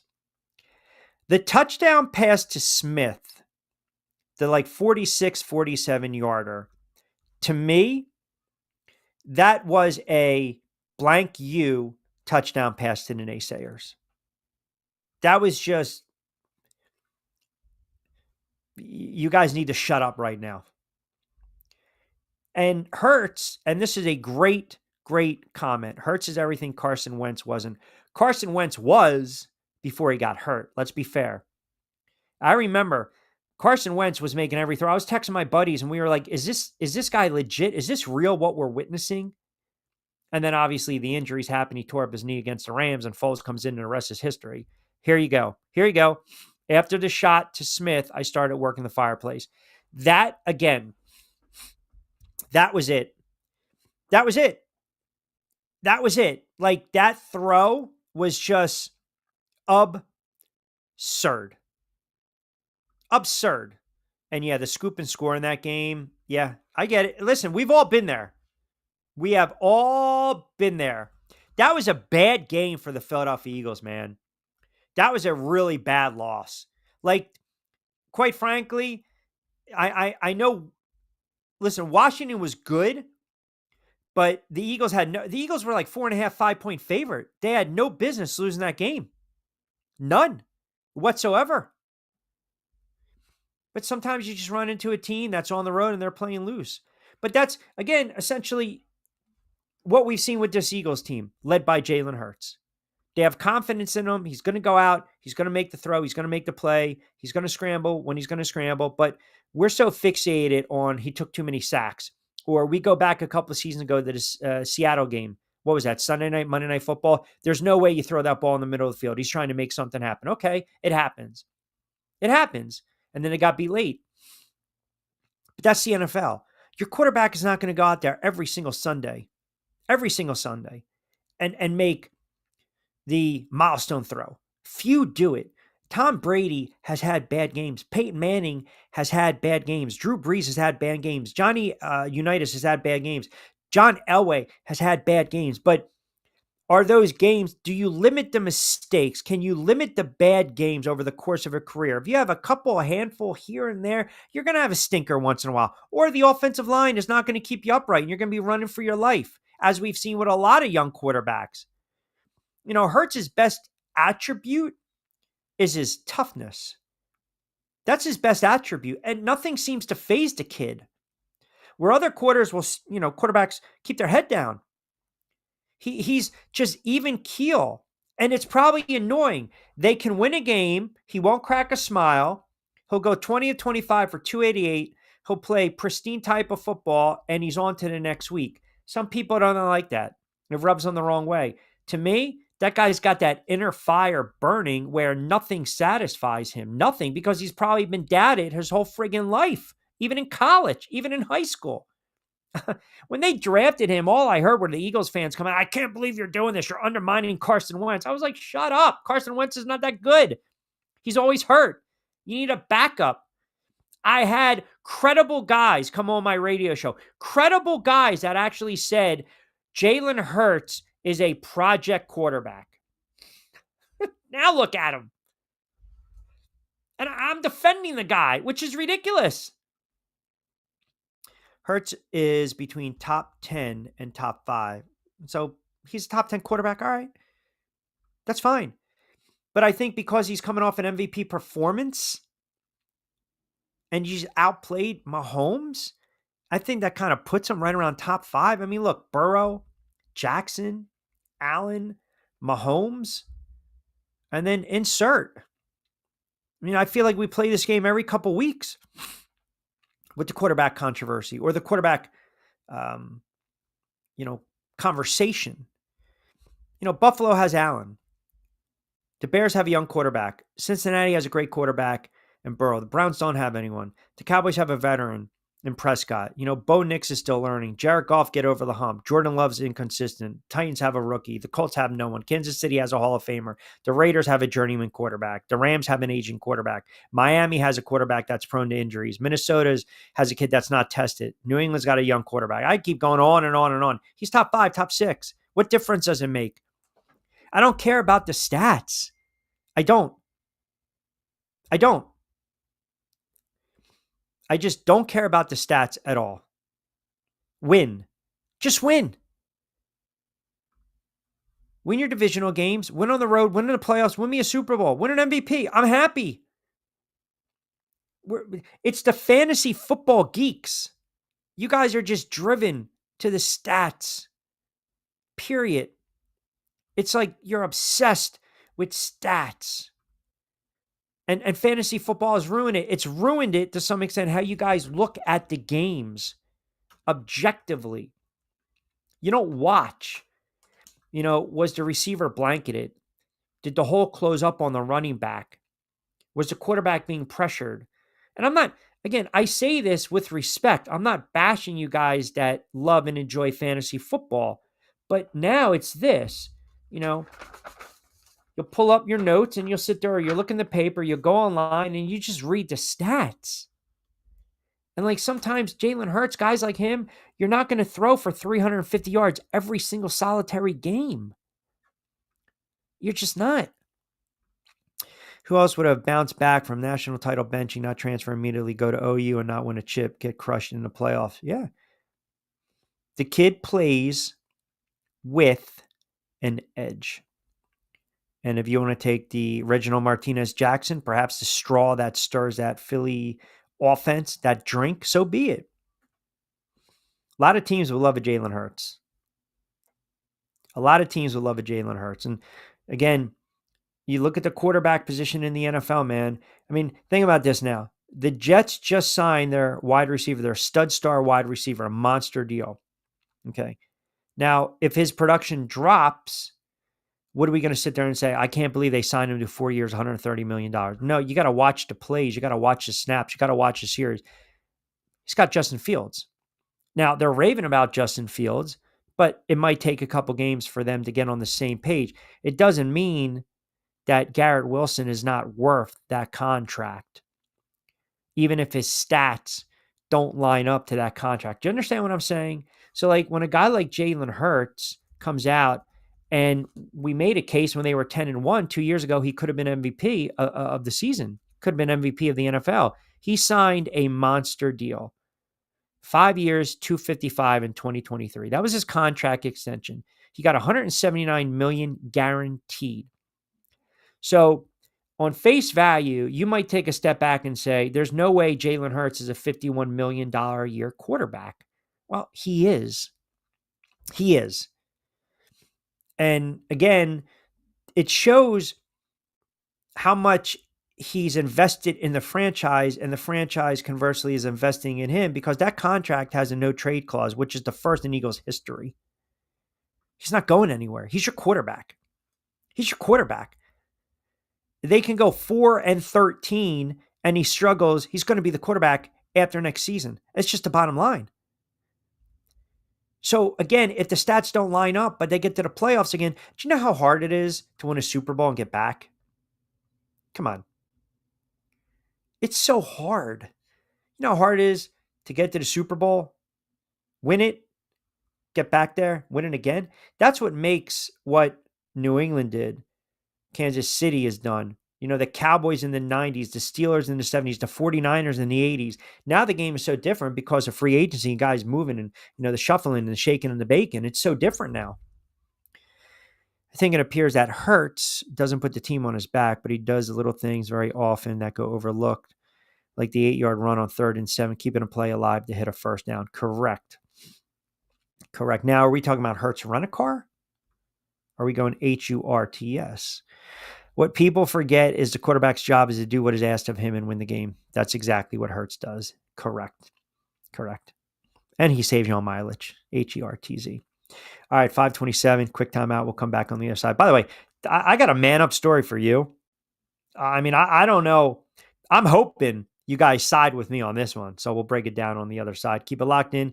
It is indeed a Monday edition Middays with Q. We are live Monday to Friday, 4 to 6. Rich Quiñones here. If you guys are just tuning in for the first time on a Monday, we like to call it a Lunes Manolo Mentios Man Up Monday. We're calling out the BS takes, and a lot of them occurred over the weekend. You can always get social with us on social media, TriX57, TriX57.com, of course on X, and you can check me out on X and IG at RichQ on Q, and of course on TikTok, RichQ on the mic. All right, quick timeout. We'll come back on the other side. We'll take you up to 6 o'clock, straight up. The glass got the drinks pouring.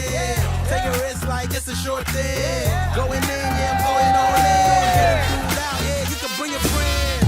Dive right in, let's go. Move forward and dip in the flow.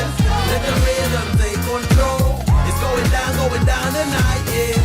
Dive right in, let's go. Move forward and dip in the flow. Let the rhythm take control. It's going down tonight, yeah. Dive right in.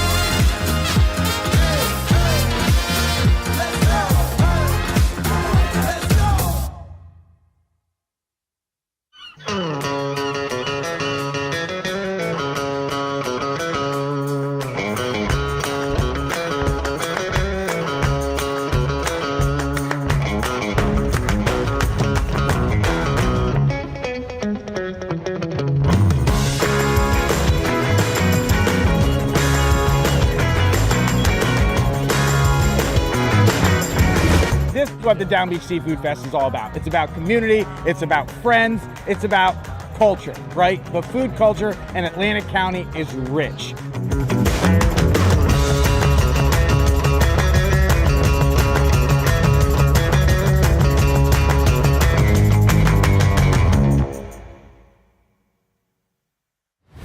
Hidden in an abandoned campground in South Jersey lies a mystical encounter with booze and spirits, where bonfires burn, shadows dance, and flavor favors the bold. Ghosts, ghouls, goblins, grown-ups, it's time to reclaim Halloween. This is Witchcraft, October 10th and 11th. For tickets and information, visit witchcraftnj.com.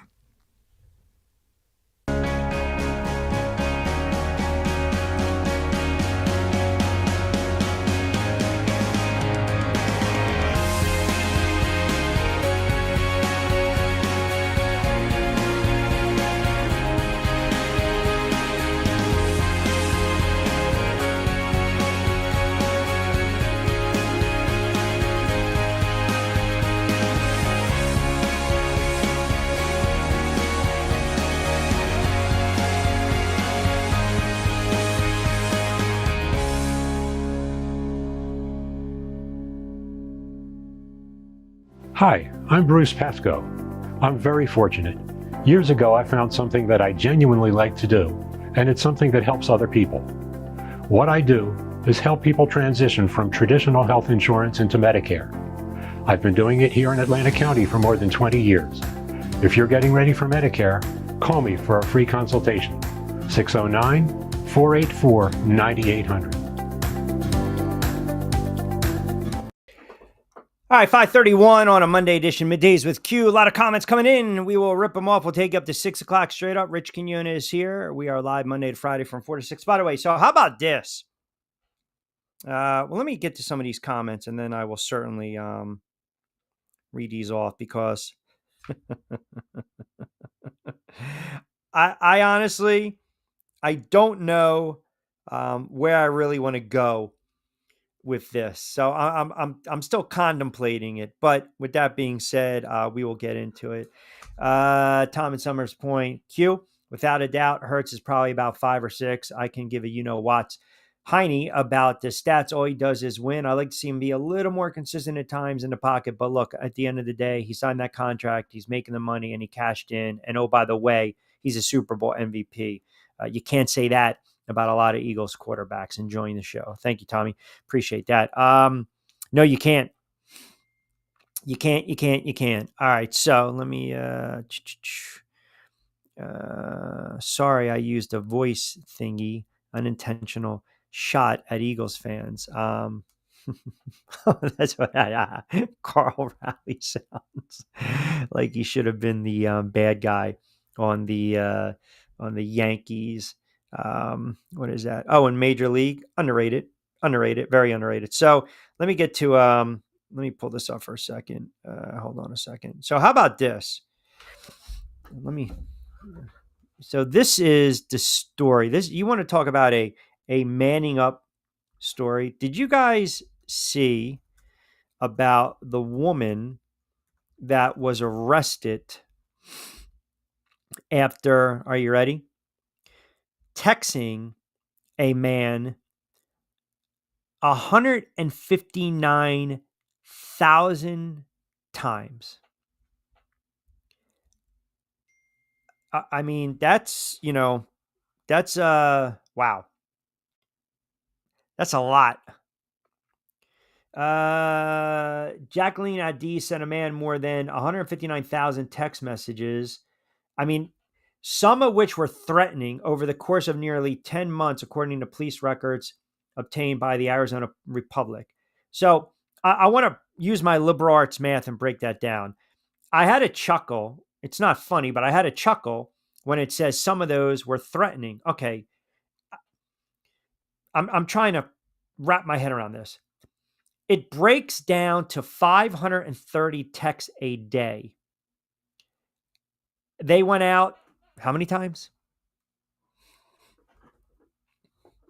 One. I mean, obviously, she was not happy about the outcome going forward because one of her texts was, I would make sushi out of your kidneys. I mean, that's, I mean, I think about that. I mean, those numbers are that's like a lot of work. Where do you find the time? I mean, don't get me wrong. We get to the point, especially guys, we don't talk on the phone. We text. We'll send reels. That's what we do. We'll bombard each other with reels. That's the amount of text one of my buddies sends of his son in 7th grade JV ball.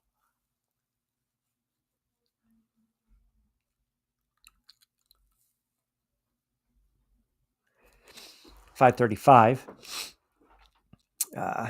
That's a lot of texts. I mean, that's a busy day if you ask me. I mean, do you work? And when did they start to become threatening? Like, I would probably say after the 20th. Oh, here, how about this? Can you imagine if now, do you think he had the read receipt on?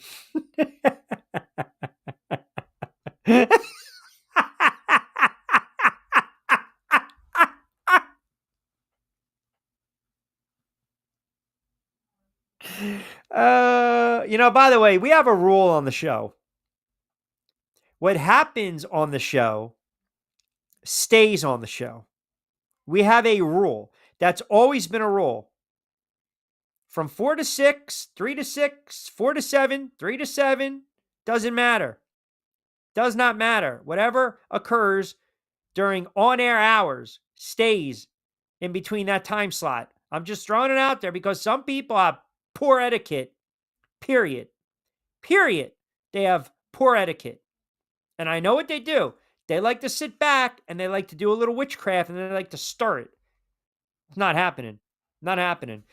Jose Camden chimes in. Q, I can't believe he actually scored that fight that close. I thought Serrano won hands down. Jose, did we watch the same fight? It was a close fight. What do you want me to say? It was a close fight. It was a good card. By the way, can we give a little credit to Shakur Stevenson? Can we? Everyone's killing this kid because he's not a fan-friendly fighter. And what does he do? He retains his title and defeats William Zepeda. Actually fought well, engaged in the pocket, moved around, countered. Everyone talking about Shakur Stevenson being a not fan-friendly kind of fighter, always lack, the tenderness to engage and want to throw. And he did actually the opposite. Kid threw, almost 300 punches. I'm sorry, 600 punches. He landed 300. That's very Shakur Stevenson unlike. So let's kind of give credit where credit is due. And Jose, by the way, you've been listening for years. I know you're not a fan of Shakur Stevenson. So man up on a Monday. Give him his just due. Man up, please. He boxed exceptionally well. I told you, my girl, Ellie Scottnoy, put on a very good show. JC, Q, I'm not going to sit here and tell you that Hurts is top 5, but he does all the little things really good. He's not going to blow you away. I'm not really a fan of the stats, and I agree with you. I think sometimes fantasy football, the geeks kind of make it more than it is, but ultimately he's a winner, and that's all I care about as an Eagles fan. That's all you should care about as an Eagles fan. That's really it. Nick and Y for chimes back in. Q, I like the fact that Sirianni is actually backing Jalen Hurts. I don't think he would have done it for a quarterback like Carson Wentz. That's purely speculation. Doug was not a Carson. You can tell they were just not on the same page, but that's purely speculation. I mean, Sirianni is a guy, like him, loathe him. It doesn't matter. The players love him. I'm not going to sit there and tell you they play for him, because if you're making $300 million, you should play, hard no matter what. You're playing for that contract. You're playing for your livelihood, for your reputation, for your families. Obviously your team, yes, but it doesn't matter who's on the sideline. They're not, Hurts is not going out there saying, "Oh, I gotta play hard for this guy." He's not. Sirianni is going to defend his players. And remember, when you win, all the stories come out. That's just how it is. When you win, that's when you sit there and you get those great sound bites. Oh, I can't believe he called that audible. I can't believe he said he's going to But when you lose, we're not going to see those highlights. We're not. That's not going to be out there for the fan base. It's not going to be out there for the talking heads. It's not going to be out there for social media. Winning cures all, and this team has been consistently good over the last several years, if not great at times. I wish my Giants were like that. I wish my Giants had that in place. I do. I wish they had the type of offense that the Philadelphia Eagles had, or the structure, or the discipline, or the GM that knows how to crunch numbers. The head coach, I'm not a fan of the Giants head coach, and I'm not a fan of Nick Sirianni. But put them together, Sirianni wins. Now, you got to have talent. You got to attach yourself to talent. But point is, look at the way the organization is ran. I mean, the Giants are a laughingstock. For the guys that chime in and say, well, you're always drinking the Washington juice. Yeah, look how that organization is being run right now. They cleaned house. They cleaned house. The teams that operate under certain guys, the team and the franchises that have all their pieces aligned and everyone's buying in, from walking in the facility to the person greeting you, to security, to the secretary, to the assistant, to the assistant, to the assistant, to the traveling secretary, to the George Costanzas of the world when he worked with the Yankees. They're all in lock, step, and barrel, right? They're all locked in as an organization. You feed on it. You feel it when you've got guys that are going rogue, or there's some type of toxic culture in a building, like we've seen over the years with the Browns, with the Jets, with the Giants, with Washington. That's never good. And it doesn't matter how talented of a team you have. If your culture stinks, you're not winning. You don't have to love your teammate. You don't have to love your head coach. You don't have to love the coaching staff. You don't. But you got to respect them, and you have to want to go to bat for them, and you have to want to battle with them and for them. And if you look around the NFL, there's only a handful of teams that we can say every single season have a puncher's chance to win it all. Buffalo, Baltimore, Cincinnati, Detroit, Philly, Kansas City, San Fran, when they're healthy and right. You know what I'm saying? That's it. That's it. Because it's how they build up their organizations. It's how they build up their franchises. Remember years ago when Lurie basically said about the gold standard and everyone, laughed at him? What have they done since? 3 Super Bowls in how many years? A decade? That's a hell of a run. That's a hell of a run. Not a lot of franchises can say that. When teams make their runs and these dynasties are dynasties, because every single season they're winning their 12, 13, 14 games. They're winning the division. They're making a run in the playoffs. They're hosting AFC, NFC championship games. So everything goes hand in hand. Jalen Hurts is, right now he's counting his money. He's looking at his nice shiny MVP trophy, but he's also locked in. He's getting ready for the season, as he should be. Because once September rolls around, Thursday night kickoff against Dallas, which I think they are going to absolutely cook and wax the Cowboys. Everything else is forgotten. Yeah, the storyline, the rings, the banner, raise it, ring ceremony, fantastic. Opening kickoff, you're the defending champ. Everyone's going to gun for you. So whatever happened in February, happened in February. Now you're at this point. What are you going to do with it? What are you going to do with it? And there are a few quarterbacks in the NFL that do not get phased. There are a few quarterbacks in the NFL that don't get rattled. He's right there. Brady never got rattled. Yeah, you can hit him off his spot, physically, but he wasn't seeing ghost. Montana was cool. Bradshaw was tough. Elway was just a gunslinger, right? Peyton Manning had that, that meticulous approach, but was always surveying the field, was playing chess. Everyone else was playing checkers. Eli, to some extent, not phased. But these are all quarterbacks that won championships that I'm talking about. They won at a high level. And sometimes they didn't put up gaudy stats. And I think we just need to keep going back to that. It's not always stats. Fantasy geeks seem to forget that Hurts had the second most fantasy points ever, Super Bowl 57, just behind Steve Young in Super Bowl 29. He played well. He counted for 300 yards and 3 touchdowns. That's all I care about. And that dagger throw to Smith was basically, an FU to everyone. That's all that was. That's all that was. That was telling a lot of people, shut up. A lot of people. Andy chimes in. Q, 159,000 text messages. I would say that's a little overboard. It is. 530 texts a day. So we got 24 hours in a day. Can you imagine looking at your phone and getting 20 to 30 texts an hour over 24 hours? Like nonstop? That's not good. Oh, she actually broke into this man's house. Huh. Man was out of the country when she allegedly broke into his house, but he saw her through home surveillance video, called police. According to the police statement, officers found her taking a bath and arrested her. Wow, the hits just keep on coming.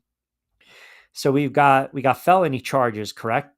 We have well, you got to have criminal trespassing, I would think. Wow. When interviewed about the incident in jail, she said, quote, "I felt like I met my soulmate and everything was just the way it was," she told reporters in a healthy voice. "And I thought we'd just do what everyone else did and just get married, and that's not what happened." Huh. Now, let's break this down a little more, shall we? Go out on your date, nice little vino, nice little dinner, and a little kiss on the cheek on a little Saturday night, walk her home, the gentleman. The next day, you want to send that "I had a nice time" text, or, make sure that you got home, or even, you know what? Call him up. That's fine. You don't even have time to do that because you're getting bombarded with 30, 40 text messages an hour. Whew. That would just scare the bejeebuses out of anyone, right? It's definitely too much, you think? I can't tell you how many shallow right field pop outs we've seen. I mean, you think that's too much? You think? I mean, oh,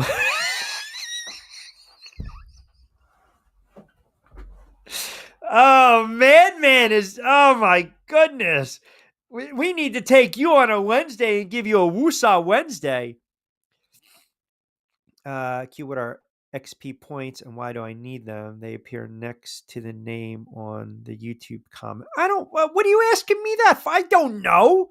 You want me to go on my YouTube channel right now when I'm friggin' on the air trying to do a sports talk show Monday to Friday for 2 hours a day? De facto? I don't know. Maybe it's spam. I don't know what to tell you. Maybe it's that person wondering why I haven't turned around and accepted the cookie only fans invite. I don't know. My God, unbelievable. Start talking about reading the room. Now I have to pull up my YouTube channel so you can start hearing it. It's just a count of chats you're made. Oh, there you go. Thank you. Thank you, Ball. My God. Ball gets it. He gets it. He understands he's reading a room and not to be disruptive. I mean, just de facto, I can't deal with you anymore today. I can't. 5:47. That's it. You're done. You're done. You're done.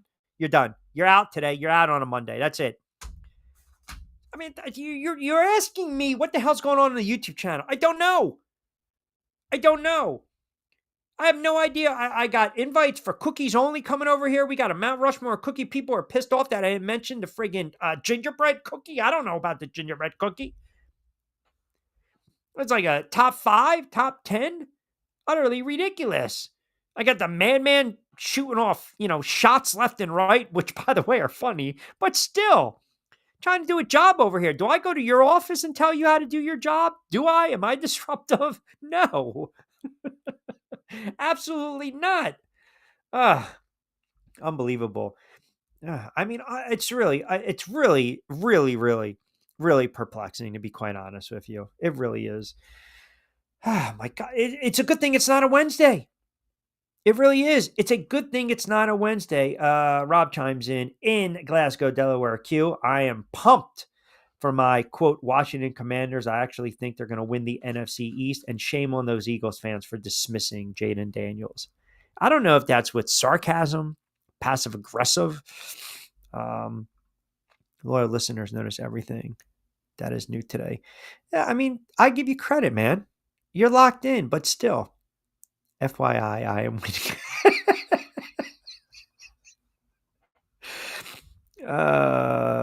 Is it new? They're biting off of Twitch. Really? I don't use Twitch. I don't like Twitch. I don't. It's a gamer site. I had to stop using Kicks. You know that? I had to. I tried to use Kicks, and then all of a sudden, for the comments I thought were like sports related, and they want to sell me subscriptions. I love Daniels at ASU. I watched him. Watched him when Herm was the head coach. Stud. I think this kid's going to have a monster season. I really do. I am. It's. I'm allowed to. When we're talking about the NFC East, obviously, contrary to what some Eagles fans might think, I think I've given the Eagles their just due.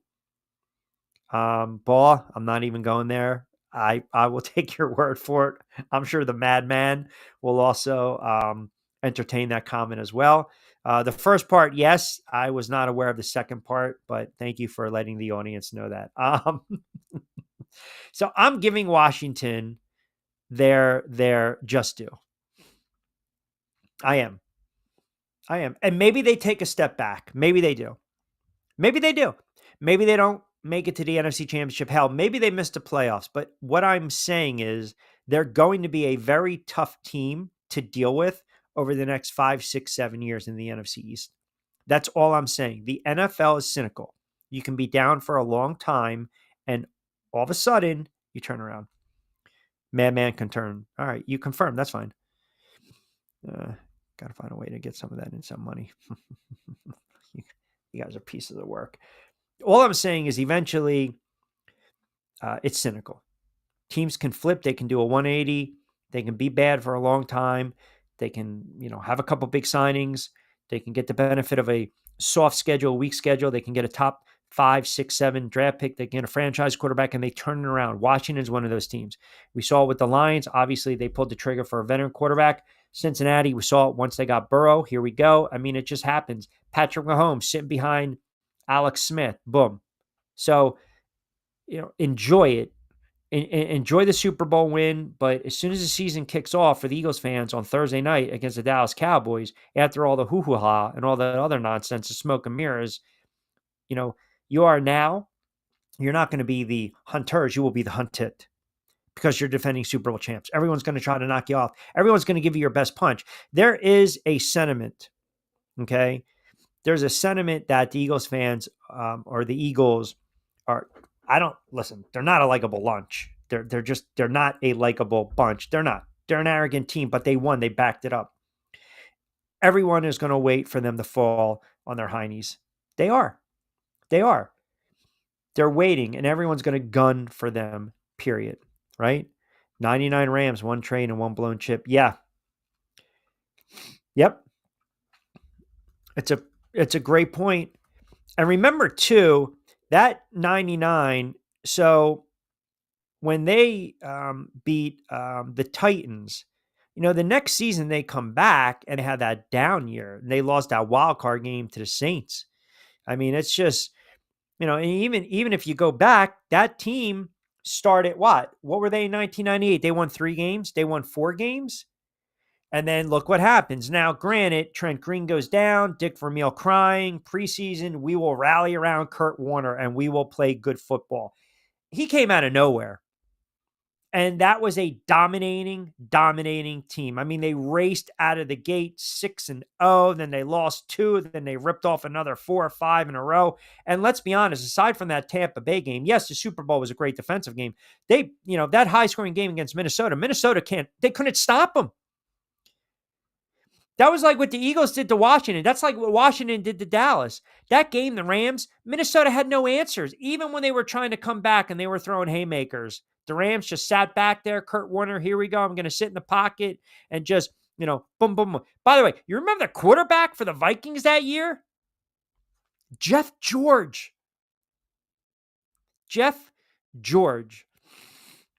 Hurts has continued to impress in every year. I expect the same this year, and maybe he jumps Burrow Mahomes for the cover to top 4 QBs.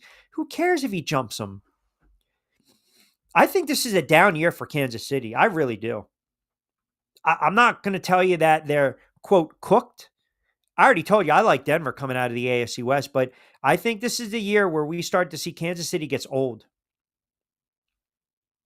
And that's, that happens very fast. It does. You get old fast in sports. I mean, your heart and your mind want to keep going. Your body won't allow it. But I think this is a year Kansas City might kind of, be humbled a little bit. And you got so many hungry teams now in the AFC. You have so many hungry teams. You got, they're not great teams, but they're hungry and they want to knock them off their perch. Like Denver's a good team. They want to knock Kansas City off their perch. Chargers are a decent team. They want to knock Kansas City off their perch. They want to make a run.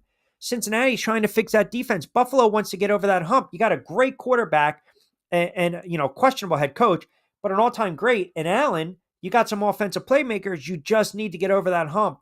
And even if Kansas City gets to the playoffs, it kind of reminds me of like the bad boys, winning, getting a little older, and then finally get there. And by the time you get there, the third, fourth, fifth time around, you're gassed, you're shot, you're spent. You got nothing left in the tank. You got no more bullets to fire. I think that's exactly what's going to happen in Kansas City this upcoming season. I really do. I do. They might win their 11, 12 games, but man, last season, it's not like they were not blowing out teams. They just weren't. They were not blowing out teams. They really had to work for some of these wins. And they started to leak some oil. Sure, you never want to bet against Kansas City. You never want to bet against Patty Mahomes. You never want to bet against Kelsey. That's kind of, how we always look at that team. But in that Super Bowl, Eagles took a page right out of Tampa Bay's playbook. And they just dominated them. They just thoroughly dominated. I mean, Kansas City didn't have a prayer in that game. That game might have been over prior to teams taking the field, national anthem. That was just a devastating loss. And I don't know if they respond to that. You get waxed like that in the Super Bowl and humbled, and you're on the cusp of being a dynasty, on the cups of, back to back to back. That, that's, like I said, that's very, very, very humbling. Q, did you see happy birthday to Kelly Leak? Oh, Bad News Bears. He's batting 841 with the Bears. That's a classic movie. If you get a chance, watch the original Bad News Bears. That's a great movie. That kid was hitting everything.